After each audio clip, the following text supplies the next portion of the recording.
Hey guys, my name is Zach Simon. I'm a paramedic firefighter here in Colorado. I home base out of Buena Vista, but I do work in Breckenridge. I'm out here hunting today, and I've got my rig with me, and would love to share it with you and show you some of the modifications I've done.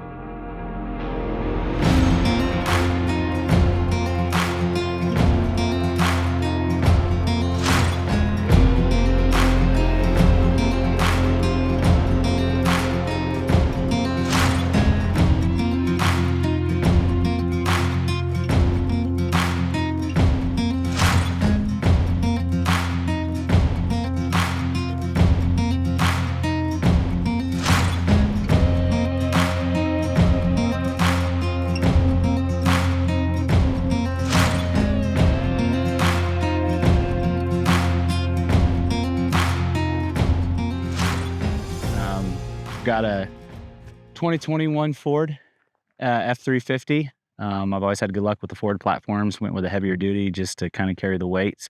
I've done a little different though. I've actually got an 8-foot bed and then added on a box for cord gear. So we'll go through it and kind of give you some idea in the build.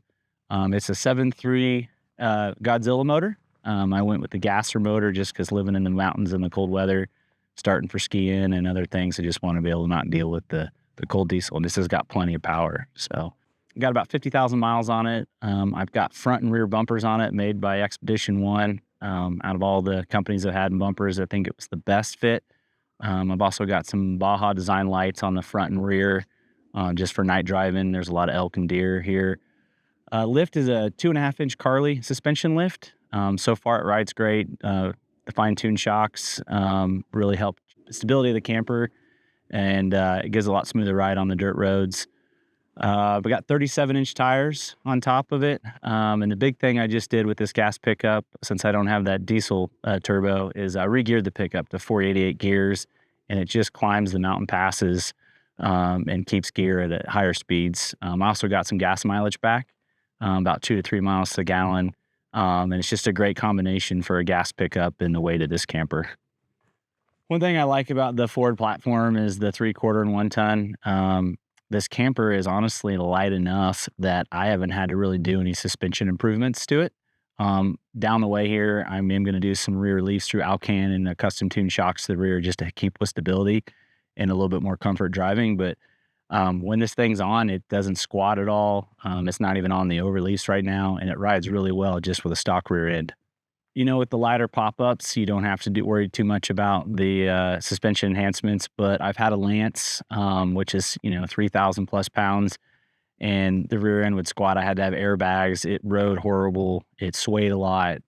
This thing being as light as it is, it really doesn't know that it's there, especially on high turns on the highway, and even winds. It's not super pushy, and this has been awesome on top of this truck as a stock combination in the rear so far. One of the things I chose on this pickup build this time is I went with a single cab to get that short wheelbase. Coming from Toyotas, be able to turn on trails and also park is a super benefit. I've done the 4-door long bed pickups and they just don't turn super well. I did sacrifice a back seat. I do miss a little bit. When I had a dog, it's a great spot for dog and extra gear secured, but the box behind the camper, or tying the cab in between the camper, helps utilize that storage to be able to put stuff up like bags and extra gear to keep that front seat from being cluttered. So yeah, I've been really impressed with this camper, not being as wide as some of the bigger ones that are out there on the market. It parks really well in parking lots. And I feel like I can get in and out of places a lot easier with this single cab, short wheelbase. I like it. Yeah, let's go ahead and check out the inside and kind of show you. It's a little messy from hunting the last couple days, but I'm living in it. Let's go.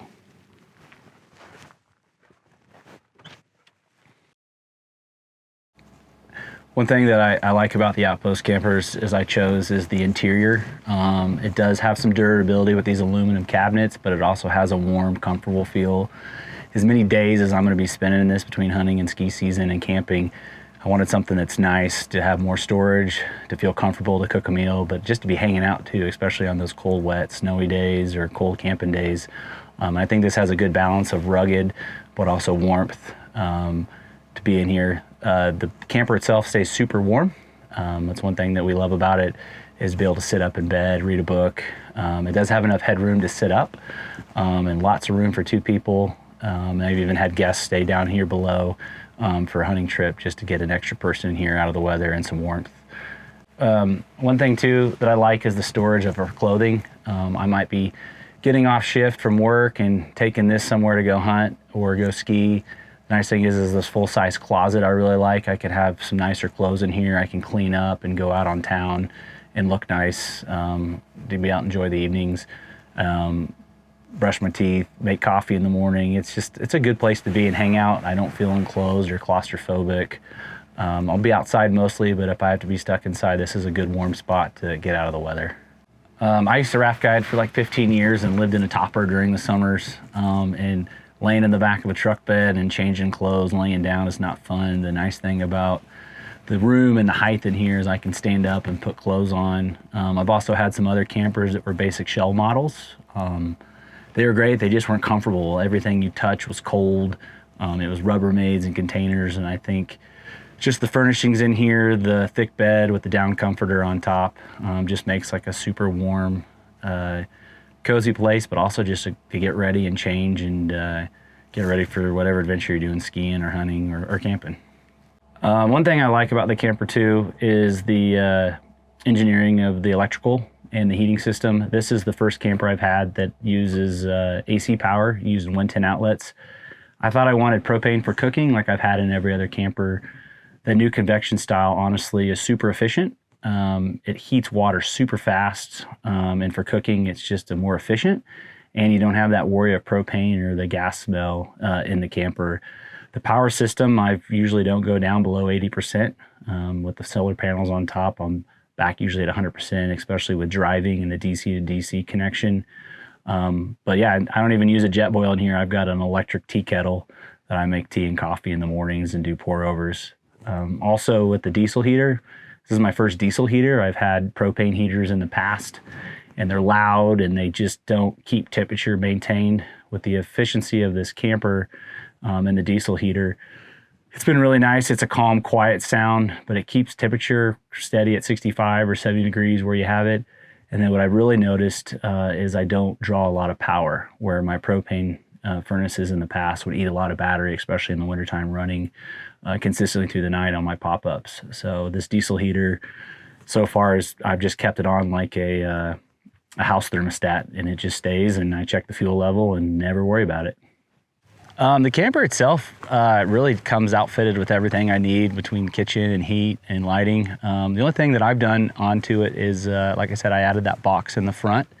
Having an 8-foot bed, I had a company out of Canada build a custom box. It's a complete pass-through for skis, but I've really been utilizing it for hunting this season. I used to tow a small trailer, and with the storage I have now, I've just really just utilized the camper in the truck and not have to tow a trailer. Exterior-wise, the camper is really just kind of stock. I'd like to do some of the molly panels on top just to add some accessories, maybe a future awning. Right now, I've just been accessorizing the truck with the storage boxes on the back, some fuel cans, and everything else has been just perfect, and I haven't had to change anything. With this box, a lot of people have asked how I mounted it. The box is actually mounted to the camper. I use the extrusions, the aluminum extrusions, and the camper jack plates. I used riv nuts, and then I have 3/8 bolts going in, so when the camper comes off the truck, the box is actually still attached to it. Another thing I did, being in an 8-foot bed with a 6-foot camper, is I had to put a custom frame mount in the interior of my bed so it kicks back. It keeps the box from moving forward and hitting the window. And then I put some heavy-duty tie-downs plated through the bed. So the camper's secure, the box is free-floating, and just part of the camper now. It stays on there full time and easy to take on and off if needed, but it's just part of the camper. One of the things I did when I bought this camper and the 8-foot bed is I researched doing a flat bed, doing a slide in with boxes. Got priced and quoted almost 30 grand for the bed. They look amazing, and I think the storage is worth it, but I did the math and the square footage between the front box and this rear box here. I'm almost at the same amount of square footage, and I'm about $5,000 in boxes and not $30,000 into a bed. So I really like this setup. It's a little bit more flexible. Between the bed and the camper, I also get some storage, so if I need to put chairs or dirty skis or anything in between, I still get to use that bed space that a lot of those toolboxes utilize.